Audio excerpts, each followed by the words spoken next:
ദൈവനാമത്തിന് മഹത്വം ഉണ്ടായിരിക്കട്ടെ. ഇന്നത്തെ നമ്മുടെ ചിന്തയ്ക്കായിട്ട് പത്രോസിന്റെ രണ്ടാമത്തെ ലേഖനം 1-ാം അധ്യായം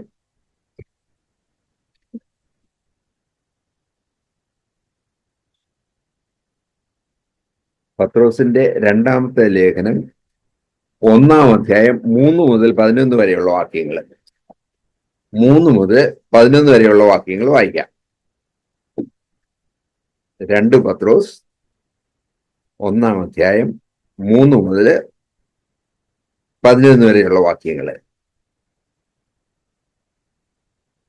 തന്റെ മഹത്വത്താലും വീര്യത്താലും നമ്മളെ വിളിച്ചവന്റെ പരിജ്ഞാനത്താൽ അവന്റെ ദിവ്യശക്തി ജീവനും ഭക്തിക്കും വേണ്ടിയതൊക്കെയും നമുക്ക് ദാനം ചെയ്തിരിക്കുന്നുവല്ലോ. അവയാൽ അവൻ നമുക്ക് വിലയേറിയതും അതിമഹത്വമായ വാഗ്ദത്തങ്ങളും നൽകിയിരിക്കുന്നു. ഇവയാൽ നിങ്ങൾ ലോകത്തിന് മോഹത്താലുള്ള നാശം വിട്ടൊഴിഞ്ഞിട്ട് ദിവ്യ സ്വഭാവത്തിന് കൂട്ടാളികളായി തീരുവാൻ ഇടവരുന്നു. അത് നിമിത്തം തന്നെ നിങ്ങൾ സകല ഉത്സാഹവും കഴിച്ച് നിങ്ങളുടെ വിശ്വാസത്തോട് വീര്യവും, വീര്യത്തോട് പരിജ്ഞാനവും, പരിജ്ഞാനത്തോട് ഇന്ദ്രിയജയവും, ഇന്ദ്രിയജയത്തോട് സ്ഥിരതയും, സ്ഥിരതയോട് ഭക്തിയും, ഭക്തിയോട് സഹോദരപ്രീതിയും, സഹോദരപ്രീതിയോട് സ്നേഹവും കൂട്ടിക്കൊള്ളുവിൻ. ഇവ നിങ്ങൾക്കുണ്ടായി വർദ്ധിക്കുന്നു എങ്കിൽ നിങ്ങൾ നമ്മുടെ കർത്താവായ യേശുക്രിസ്തുവിന്റെ പരിജ്ഞാനം സംബന്ധിച്ച് ഉത്സാഹമില്ലാത്തവരും നിഷ്ഫലരും ആയിരിക്കില്ല. അവ ഇല്ലാത്തവനോ കുരുടനത്രേ.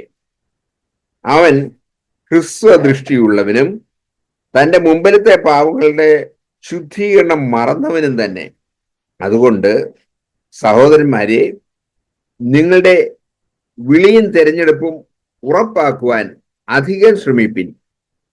ഇങ്ങനെ ചെയ്താൽ നിങ്ങൾ ഒരു നാളും ഇടറിപ്പോകാതെ നമ്മുടെ കർത്താവും രക്ഷിതാവുമായ യേശുക്രിസ്തുവിന്റെ നിത്യരാജ്യത്തിലേക്കുള്ള പ്രവേശനം ധാരാളമായി പ്രാപിക്കും.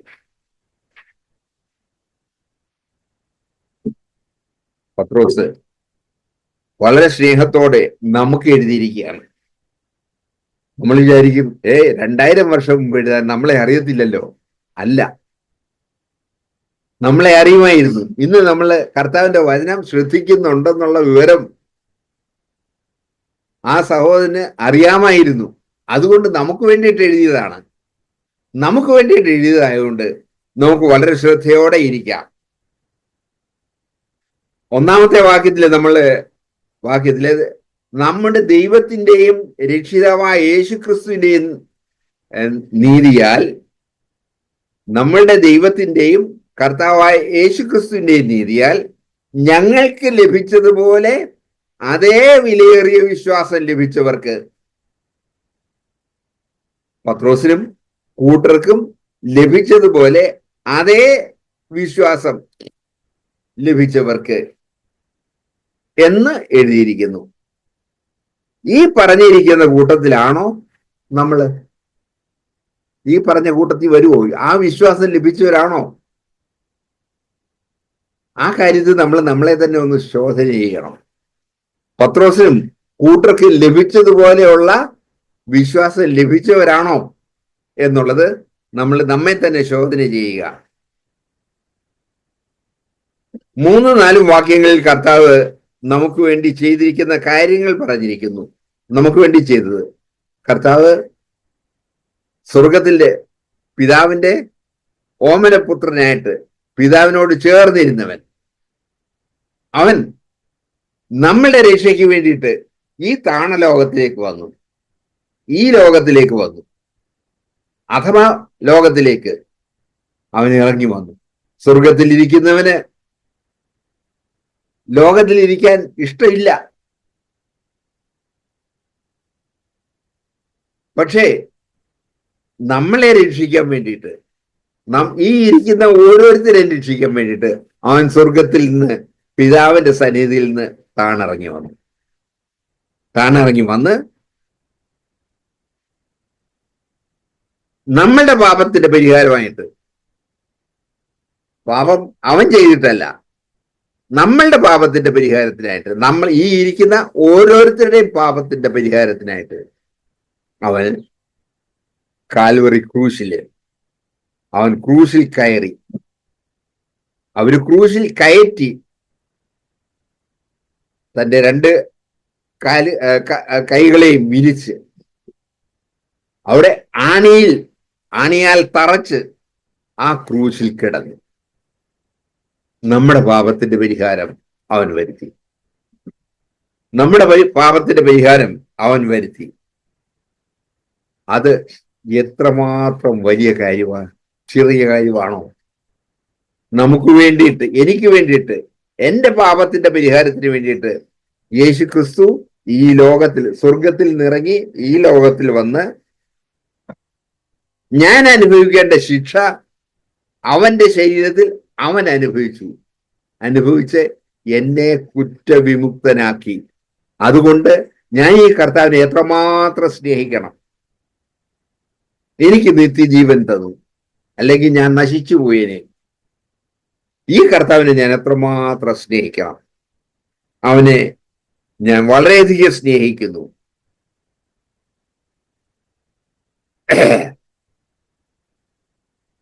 മത്തായി എഴുതിയ സുവിശേഷം 5-ാം അധ്യായത്തിന്റെ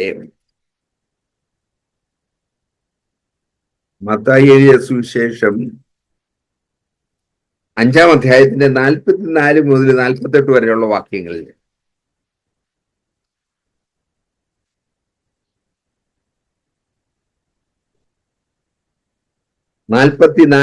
മത്തായി 5:44 മുതൽ 48 വരെയുള്ള വാക്യങ്ങളിൽ, ഞാനോ നിങ്ങളോട് പറയുന്നത്, നിങ്ങളുടെ ശത്രുക്കളെ സ്നേഹിപ്പിൻ.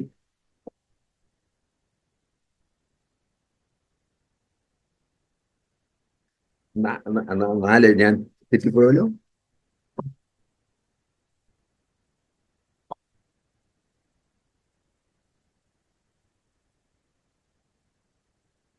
അഞ്ചിന്റെ 44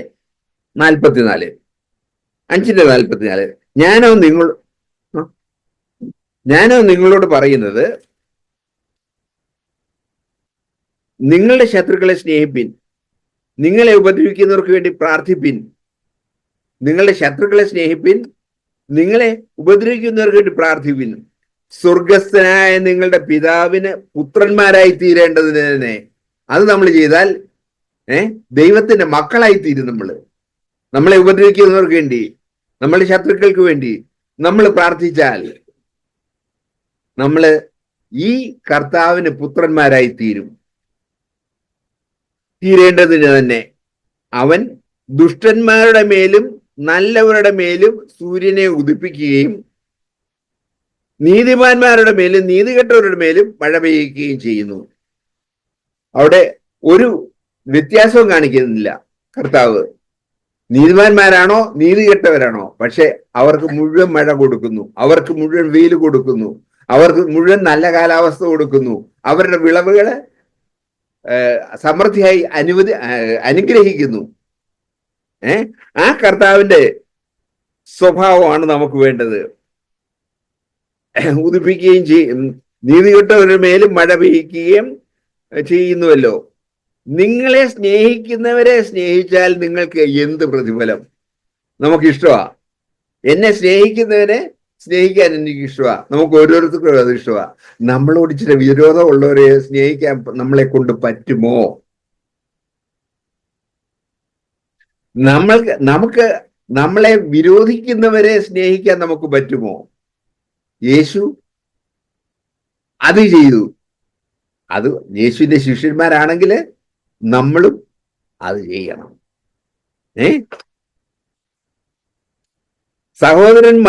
സഹോദരന്മാരെ മാത്രം വന്ദനം ചെയ്താൽ നിങ്ങൾ എന്ത് വിശേഷം ചെയ്യുന്നു? ജാതികളും അത് തന്നെ ചെയ്യുന്നല്ലോ. നമ്മൾ പ്രത്യേകം വിളിക്കപ്പെട്ടവരാണ്, രക്ഷിക്കപ്പെട്ടവരാണ്, കർത്താവിന്റെ രക്തത്താൽ വീണ്ടെടുക്കപ്പെട്ടവരാണ്. ഈ ജാതികളിൽ നിന്ന് നമുക്ക് വ്യത്യാസം ഉണ്ടായിരിക്കണം. നമുക്ക് എതിരായിട്ട് നിന്നവരെ, നമുക്ക് ഉപദ്രവം ചെയ്തവരെ സ്നേഹിക്കാൻ നമുക്ക് കഴിയണം. വളരെ പ്രയാസമാണ്. പക്ഷേ കർത്താവ് സ്നേഹിച്ചു. അത് കർത്താവിന്റെ ശിഷ്യനായതുകൊണ്ട് ഞാനും സ്നേഹിക്കണം, ഈ ഇരിക്കുന്ന ഓരോരുത്തരും സ്നേഹിക്കണം.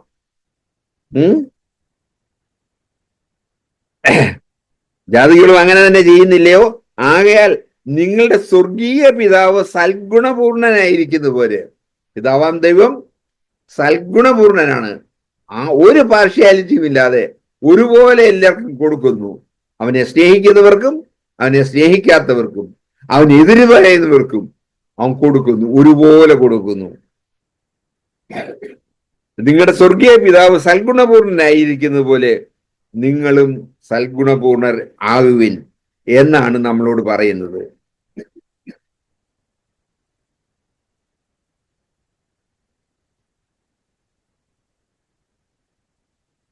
ഈ 48-ാമത്തെ വാക്യം ഒരു കൽപ്പനയായിട്ടാണ് നമ്മളോട് പറയുന്നത്. ചെയ്യുവിൻ. അവിടെ ഞാൻ ഒന്നുകൂടെ വായിക്കാം. ആകയാൽ നിങ്ങളുടെ സ്വർഗീയ പിതാവ് സൽഗുണപൂർണനായിരിക്കുന്നത് പോലെ നിങ്ങളും ചെയ്യുവിൻ. നമുക്ക് ഒരു കൽപ്പനയാണ്, അല്ലാതെ അങ്ങ് കേട്ട് ഒഴിവാക്കാവുന്ന ഒരു കാര്യമല്ല. നമുക്ക് അനുസരിക്കാനായിട്ട് തന്നിരിക്കുന്ന ഒരു കൽപ്പനയാണ്.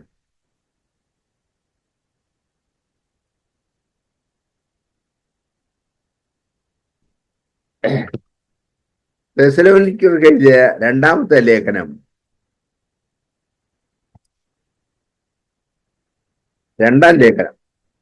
തെസ്സലോനിക്കർക്ക് എഴുതിയ രണ്ടാം ലേഖനം 2-ാം അധ്യായത്തിന്റെ 14-ാം വാക്യം.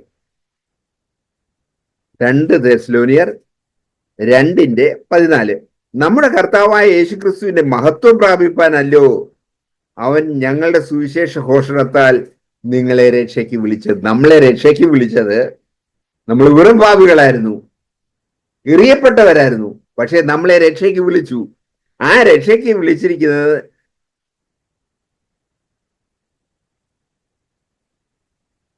നമ്മുടെ കർത്താവായ യേശുക്രിസ്തുവിന്റെ മഹത്വം പ്രാപിപ്പാനാണ്. യേശുക്രിസ്തുവിനുണ്ടായിരുന്ന ആ മഹത്വം പ്രാപിപ്പാനാണ് നമ്മളെ രക്ഷയ്ക്കായിട്ട് അവൻ വിളിച്ചത്. ആകയാൽ അതുകൊണ്ട് നമ്മുടെ സഹോദരന്മാരെ, നിങ്ങൾ ഉറച്ച് നിന്ന് നിങ്ങൾ വാക്കിനാലോ ലേഖനത്താലോ ഉപദേശിച്ചു തന്ന പ്രമാണങ്ങളെ മുറുകെ പിടിച്ചുകൊള്ളുവിൻ. ഇതിൽ തന്നിരിക്കുന്ന പ്രമാണങ്ങളെ, കർത്താവ് നമുക്ക് തന്നിരിക്കുന്ന, ശിഷ്യന്മാര് നമുക്ക് തന്നിരിക്കുന്ന പ്രമാണങ്ങളെ അത് മുറുകെ പിടിച്ചുകൊള്ളുവിൻ. അത് വിട്ടിട്ട് നമ്മൾ വേറൊരു കാര്യം ചെയ്യാനായിട്ട് ഇടയാകരുത്. ഇതാണ് നമ്മൾ മുറുകെ പിടിക്കേണ്ടത്. അത് നമ്മൾ മുറുകെ പിടിച്ചുകൊള്ളുവിൻ. യേശുക്രിസ്തുവിന്റെ മഹത്വം പ്രാപിപ്പാൻ. ആ മഹത്വം എന്ന് പറയുന്നത് എന്താ? യേശുക്രിസ്തുവിന്റെ ദിവ്യ സ്വഭാവം പ്രാപിപ്പാനാണ് നമ്മളെ വിളിച്ചിരിക്കുന്നത്. നമ്മളെ അവൻ ഈ ലോകത്തിൽ നിന്ന് നമ്മളെ പ്രത്യേകം തിരഞ്ഞെടുത്തു, പിടിച്ചത്. അത് ദൈവത്തിന്റെ മഹത്വം പ്രാപിപ്പാൻ, യേശുക്രിസ്തുവിന്റെ മഹത്വം പ്രാപിപ്പാനാണ് നമ്മളെ അവൻ തിരഞ്ഞെടുത്തത്. അതുകൊണ്ട് ആ മഹത്വം പ്രാപിച്ചവരായിട്ട് തന്നെ നമ്മൾ ജീവിക്കണം. അല്ലാതെ നമ്മുടെ ഇഷ്ടപ്രകാരം ജീവിക്കാനല്ല, മഹത്വം പ്രാപിക്കാനായിട്ടാണ് നമ്മളെ വിളിച്ചത്. നമുക്ക് റോമർക്ക് എഴുതിയ ലേഖനം, റോമർ 8:29 കൊടുന്ന് നോക്കാം. റോമർക്ക് എഴുതിയ ലേഖനം 8:29. അവിടെ വായിക്കുന്നത്, അവൻ മുന്നറിഞ്ഞവരെ തന്റെ പുത്രൻ അനേകം സഹോദരന്മാരിൽ ആദ്യജാതനാകേണ്ടതിന് അവന്റെ സ്വരൂപത്തോട് അനുരൂപമാകുവാൻ മുൻനിയമിച്ചിരിക്കുന്നു. തന്റെ പുത്രൻ യേശുക്രിസ്തു, അവൻ മുന്നറിഞ്ഞവരെ തന്റെ പുത്രൻ അനേകം സഹോദരന്മാരിൽ ആദ്യജാതനാകാൻ. അനേകം സഹോദരന്മാര്, രക്ഷിക്കപ്പെട്ട അനേകം സഹോദരന്മാരിൽ ആദ്യജാതന യേശുക്രിസ്തുവാണ്. യേശുക്രിസ്തു ലോകത്തിൽ വന്ന് ജനിച്ചതിന് ശേഷമുള്ളവർ മാത്രമല്ല, അതിനു മുമ്പും ഉള്ളവർ അതിനകത്ത് ഉൾപ്പെട്ടിരിക്കുന്നു. ആദ്യജാതനാകാൻ ആദ്യജാതനാകേണ്ടതിന്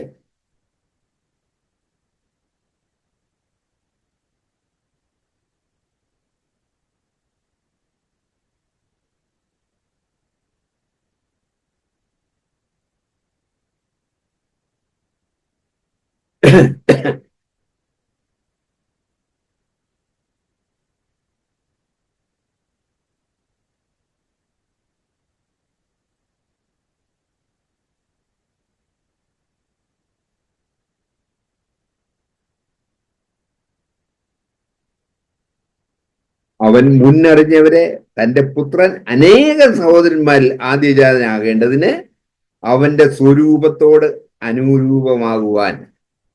കർത്താവിന്റെ രൂപത്തോട്, സ്വരൂപത്തോട് അനുരൂപം, ഏറ്റവും അതിനോട് യോജിച്ച രൂപമായി തീരുവാൻ, അനുരൂപമാകുവാൻ മുൻനിയമിച്ചിരിക്കുന്നു. ആ മുൻനിയമിച്ചവരെ അവൻ വിളിച്ചവരെ നീതീകരിച്ചും നീതീകരിച്ചവരെ തേജസ്കരിച്ചും ഇരിക്കുന്നു. അത് കർത്താവ് പടിപടിയായിട്ട് ചെയ്യുന്ന ഒരു പണിയാണ്. നമ്മള് അതിന് യോജിച്ചു കൊടുക്കുകയാണെങ്കിൽ, നമ്മളെ വിളിച്ചിരിക്കുക, അവരെ നമ്മൾ അതിന് യോജിച്ചു കൊടുക്കുകയാണെങ്കിൽ കർത്താവ് നമ്മളെ പടിപടിയായിട്ട് മുന്നോട്ട് കൊണ്ടുവരും. അപ്പോൾ നമ്മുടെ ജീവിതത്തില് നമ്മൾ ചെയ്യേണ്ടത് ഈ കർത്താവിന്റെ വചനങ്ങളെ കേട്ട് അത് അനുസരിച്ച് പടിപടിയായിട്ട് മുന്നോട്ട് പോകുക എന്നുള്ളതാണ്. ബാക്കി കർത്താവാ ചെയ്യുന്നത്. നമ്മൾ തന്നെത്താനായിട്ട് ചെയ്യാനായിട്ട് കഴിയില്ല. അവന്റെ സ്വരൂപത്തോട് അനുരൂപമാക്കുകയാണ്. ഈ വാക്യങ്ങളിൽ നിന്നെല്ലാം നമ്മൾ കാണുന്നത് ദൈവത്തിന് നമ്മളെ കുറിച്ചുള്ള ഉദ്ദേശം തന്റെ ദിവ്യ സ്വഭാവത്തിന് പങ്കാളികളായി തീരുക. നമ്മൾ പങ്കാളികളായി, പാർട്ട്നേഴ്സ് ആയി തീരുക. തന്റെ സ്വഭാവത്തിന്, അല്ലെ ദൈവത്തിന്റെ സ്വഭാവത്തിന്, ദൈവത്തിന് നമ്മള് പാർട്ട്ണർ ആയി തീരുക എന്നുള്ളതാണ് ദൈവത്തിന്റെ ആഗ്രഹം. അതുകൊണ്ട് 2 പത്രോസിന്റെ 1-ാം അധ്യായത്തിന്റെ 6-ഉം 7-ഉം വാക്യങ്ങളില്, 1-ാം അധ്യായം 6-ഉം 7-ഉം വാക്യങ്ങള് അവിടെ പറയുന്നത്, അതിന്റെ ആ 5-ന്റെ പകുതി വെച്ച് തുടങ്ങിക്കൂ. നിങ്ങളുടെ വിശ്വാസം, നമുക്കുള്ള വിശ്വാസത്തോട്, നമ്മുടെ വിശ്വാസത്തോട് വീര്യവും, വീര്യം എന്ന് പറഞ്ഞാൽ ശ്രേഷ്ഠതയും, വീര്യത്തോട് പരിജ്ഞാനവും, തുടക്കമാണ്. അത് സ്ലോ ആൻഡ് സ്റ്റഡി ആയിട്ട് നമ്മൾ മുന്നോട്ട് പോകണം എന്നാണ് അവിടെ നമ്മളെ കുറിച്ച് കർത്താവ് ആഗ്രഹിക്കുന്നത്. അവന് ദിവ്യ സ്വഭാവത്തിന് കൂട്ടാളികളായി തിരഞ്ഞെടു വരുന്നു. അത് നിമിത്തം തന്നെ നിങ്ങൾ സകല ഉത്സാഹത്തോടും നിങ്ങളുടെ വിശ്വാസത്തോട് വീര്യവും, വീര്യത്തോട് പരിജ്ഞാനവും, പരിജ്ഞാനത്തോട് ഇന്ദ്രിയജയവും, ഇന്ദ്രിയജയത്തോട് സ്ഥിരതയും, സ്ഥിരതയോട് ഭക്തിയും, ഭക്തിയോട് സഹോദരപ്രീതിയും, സഹോദരപ്രീതിയോട് സ്നേഹവും കൂട്ടിക്കൊള്ളുവിൻ. നമ്മൾ ഒരു കൽപ്പന, അത് നീണ്ട ഒരു കൽപ്പനയാണ്. അത് തുടങ്ങുന്നത് നിങ്ങളുടെ വിശ്വാസത്തോട്. ആ വിശ്വാസത്തോട് നമ്മൾ വീര്യം അല്ലെങ്കിൽ ശ്രേഷ്ഠത കാണിക്കുക.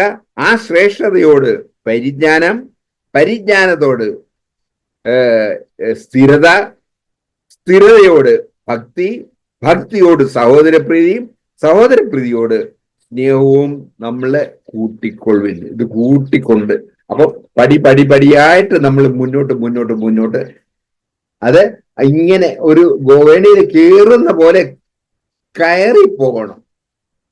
കുറഞ്ഞല്ല വരേണ്ടത്, ഇത് കൂടി നമ്മൾ വരണം.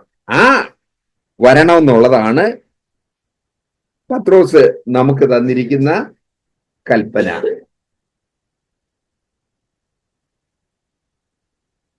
കൂട്ടിക്കൊള്ളുവിൻ. അത് നമ്മള് കൂട്ടിക്കൊള്ളുകയാണെങ്കിൽ, അങ്ങനെ നമ്മളുടെ വിളിയും തിരഞ്ഞെടുപ്പും ഉറപ്പാക്കിയാൽ നമ്മള് ഒരിക്കലും ഇടറിപ്പോകത്തില്ല, അല്ലെങ്കിൽ ഇടറിപ്പോവും. ഇടറിപ്പോകാൻ സാധ്യതയുള്ള ഒരു സ്ഥലത്താണ് നമ്മൾ നിൽക്കുന്നത്. അതുകൊണ്ട് ഇത് ആ സ്റ്റെപ്പ് ബൈ സ്റ്റെപ്പായിട്ട് മുന്നോട്ട് മുന്നോട്ട് മുന്നോട്ട് കയറി കയറി നമ്മൾ പോകേണ്ട ആവശ്യമുണ്ട്.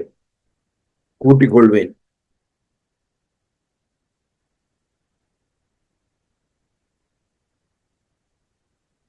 ദിവ്യ സ്വഭാവത്തിന് നമ്മൾ പങ്കാളികളായി തീരണം.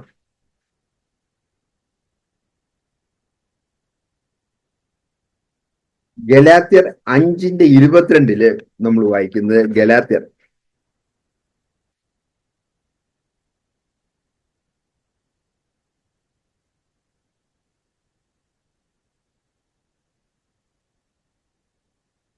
5:22 നമ്മൾ വായിക്കുന്നത്, ആത്മാവിന്റെ ഫലമോ, ഇങ്ങനെ നമ്മൾ കൂട്ടി കൂട്ടി കൂട്ടി കൊണ്ടുവരികയാണെങ്കിൽ ആത്മാവിന്റെ ഫലമുള്ളവരായി തീരും. അങ്ങനെയാണെങ്കിൽ ആത്മാവിന്റെ ഫലമോ സ്നേഹം, സന്തോഷം, സമാധാനം, ദീർഘക്ഷമ, ദയ, പരോപകാരം, വിശ്വസ്തത, സൗമ്യത, ഇന്ദ്രിയജയം. ഇതിങ്ങനെ കൂടി കൂടി കൂടി വരും. അങ്ങനെ വരണം എന്നുള്ളതാണ് പത്രോസ് ആഗ്രഹിക്കുന്നത്.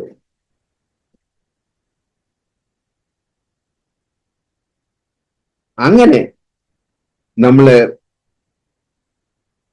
സ്റ്റെപ്പ് ബൈ സ്റ്റെപ്പായിട്ട് പരിശുദ്ധാത്മാവിന്റെ ഫലങ്ങളിൽ നാം നാൾതോറും വർദ്ധിച്ചു വരികയാണെങ്കിൽ, അതിന്റെ ആവശ്യമുണ്ട്. വർദ്ധിച്ചു വരികയാണെങ്കിൽ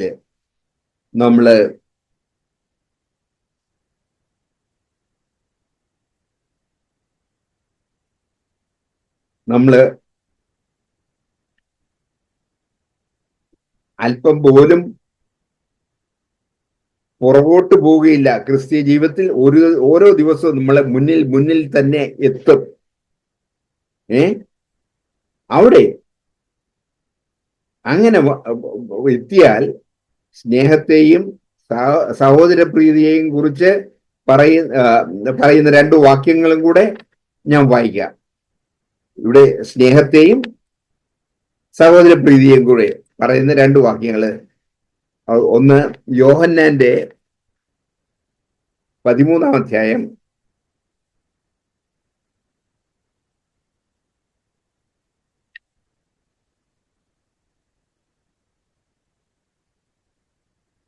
13-ാം അധ്യായം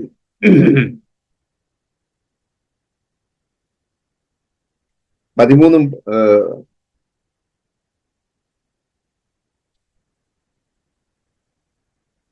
13-ാം അധ്യായം 34-35 വാക്യങ്ങൾ. 34-35 വാക്യങ്ങൾ. നിങ്ങൾ തമ്മിൽ സ്നേഹിക്കണം എന്ന പുതിയൊരു കൽപ്പന ഞാൻ നിങ്ങൾക്ക് തരുന്നു. യേശുക്രിസ്തു അവരെ വിട്ടുപിരിയാൻ പോകുന്നതിന് കുറച്ചു നാൾ മുമ്പായിട്ട് പറഞ്ഞു കൊടുക്കുകയാണ്, നിങ്ങൾ തമ്മിൽ സ്നേഹിക്കണം. അത് ഒരു പുതിയ കൽപ്പനയായിട്ടാണ് അവർക്ക് പറഞ്ഞു കൊടുത്തത്.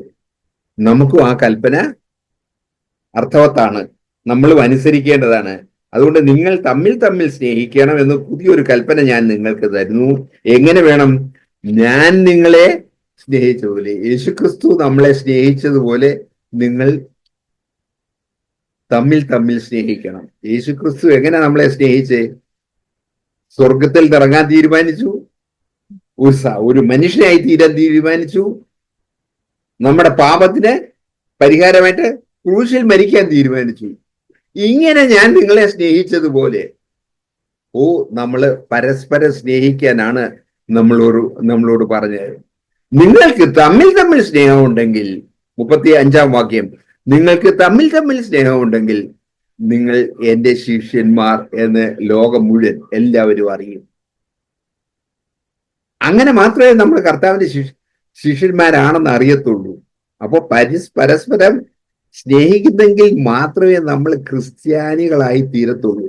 അല്ലെങ്കിൽ ക്രിസ്ത്യാനിയാണെന്നുള്ള പേര് പറഞ്ഞുകൊണ്ട് നമുക്ക് നടക്കാം, നമ്മൾ ക്രിസ്ത്യാനിയായി തീരത്തില്ല. നിങ്ങൾ പരസ്പരം സ്നേഹിക്കുന്നെങ്കിൽ മാത്രമേ നമ്മൾ ക്രിസ്ത്യാനിയായി തീരത്തുള്ളൂ. 34-35 വാക്യങ്ങള്. ഇനി റോമർ 12-ന്റെ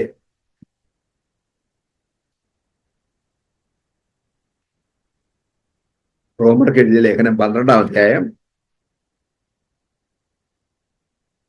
10-ാം വാക്യം. അവിടെ വായിക്കുന്നത്, സഹോദര പ്രീതിയിൽ തമ്മിൽ സ്ഥായി പൂണ്ട് ബഹുമാനിക്കുന്നതിൽ അന്യോന്യം മുന്നിട്ടുകൊള്ളുവിൻ. ഒരു വലിയ കൽപ്പനയാണിത്. സഹോദരപ്രീതി നമുക്ക് ഉണ്ടാകണം. ആ സഹോദരപ്രീതി ഉണ്ടാകണമെന്ന് മാത്രമല്ല, സഹോദരപ്രീതിയിൽ തമ്മിൽ സ്ഥായി പൂണ്ട് അവരെ ബഹുമാനിക്കുന്നില്ല, നമ്മളെ ബഹുമാനം വാങ്ങിക്കുന്നില്ല, അവരെ ബഹുമാനിക്കുന്നതിൽ അന്യോന്യം മുന്നിട്ടുകൊള്ളുവിൻ. അവര് നമ്മളെ സ്നേഹിക്കുന്നതല്ല, നമ്മളെ സ്നേഹിക്കുക, അതിൽ മുന്നിട്ടുകൊള്ളുവിൻ. ബഹുമാനിക്കുന്നതിൽ അന്യോന്യം മുന്നിട്ടുകൊള്ളുവിൻ. ഉത്സാഹത്തിൽ മടിപ്പില്ലാതെ ആത്മാവിൽ എരിവുള്ളവരായി കർത്താവിനെ സേവിപ്പിൻ.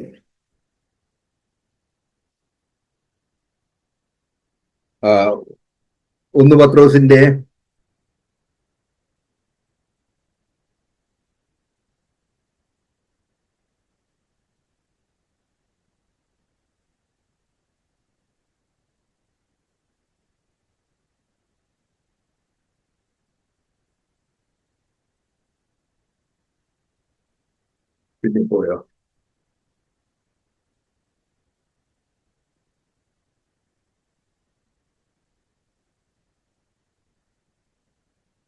1 പത്രോസിന്റെ 1:22. 1 പത്രോസിന്റെ 1:22 കൂടെ ഞാനൊന്ന് വായിക്കാം. 1:22 എന്നാൽ അങ്ങനെ സത്യം അനുസരിക്കാൽ നിങ്ങൾ ആത്മാക്കളെ നിർവ്യാജമായ സഹോദര പ്രീതിക്കായി നിർമ്മലീകരിച്ചത് കൊണ്ട് ഹൃദയപൂർവം അന്യോന്യം ഉറ്റു സ്നേഹിപ്പിൻ. ഹൃദയപൂർവം, നമ്മുടെ സ്നേഹം എവിടം വരെ ഉണ്ട്? ഹൃദയപൂർവം അന്യോന്യം ഉറ്റു സ്നേഹിപ്പിൻ. നമ്മളെ അതിനാണ് വിളിച്ചിരിക്കുന്നത്. എന്നാൽ സത്യം അനുസരിക്കാൽ നിങ്ങളുടെ ആത്മാക്കളെ നിർവ്യാജമായ സഹോദര പ്രീതിക്കായി നിർമ്മലീകരിച്ചതുകൊണ്ട് ഹൃദയപൂർവം അന്യോന്യം ഉറ്റു സ്നേഹിപ്പിൻ.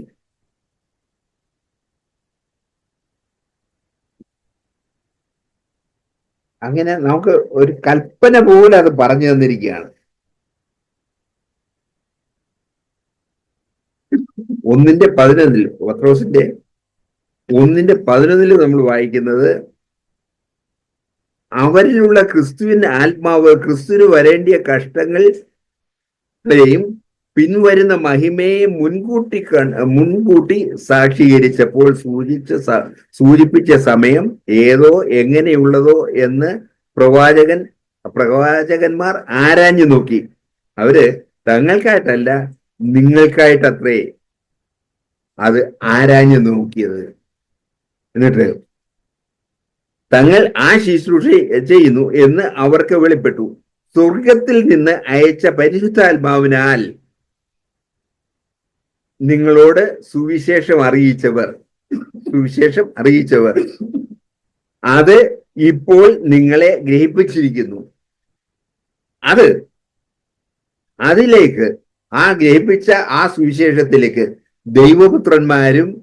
ദൈവപുത്രന്മാരും കുനിഞ്ഞു നോക്കുവാൻ ആഗ്രഹിക്കുന്നു.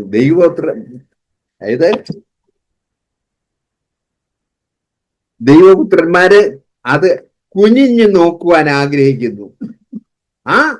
അത്ര ശ്രേഷ്ഠമായ വചനമാണ് കർത്താവ് നമുക്ക് തന്നിരിക്കുന്നത്. നമുക്ക് തന്നിരിക്കുന്ന വചനം ഒക്കെയും അനുസരിക്കാനുള്ളതാണ്. നമ്മൾ അനുസരിക്കുക. നമ്മൾ വചനങ്ങൾ കേൾക്കുന്നവരാണ്, വചനങ്ങൾ പഠിക്കുന്നവരാണ്. പക്ഷേ അനുസരിക്കുന്ന കാര്യത്തിൽ വളരെ പുറകോട്ടാണ്. കർത്താവ് എഴുതിയിരിക്കുന്ന, നമ്മൾ ലേഖകന്മാരൊക്കെ എഴുതിയിരിക്കുന്ന, വിശുദ്ധന്മാരൊക്കെ എഴുതിയിരിക്കുന്ന ലേഖനങ്ങളിൽ നമ്മളെ ഓർപ്പിക്കുന്നത് ഇത് നിങ്ങൾ അനുസരിക്കാനുള്ളതാണ്. അതുകൊണ്ട് നമ്മള് കർത്താവിന്റെ വചനങ്ങളെ അനുസരിക്കുന്നവരായി നമുക്ക് തീരാം.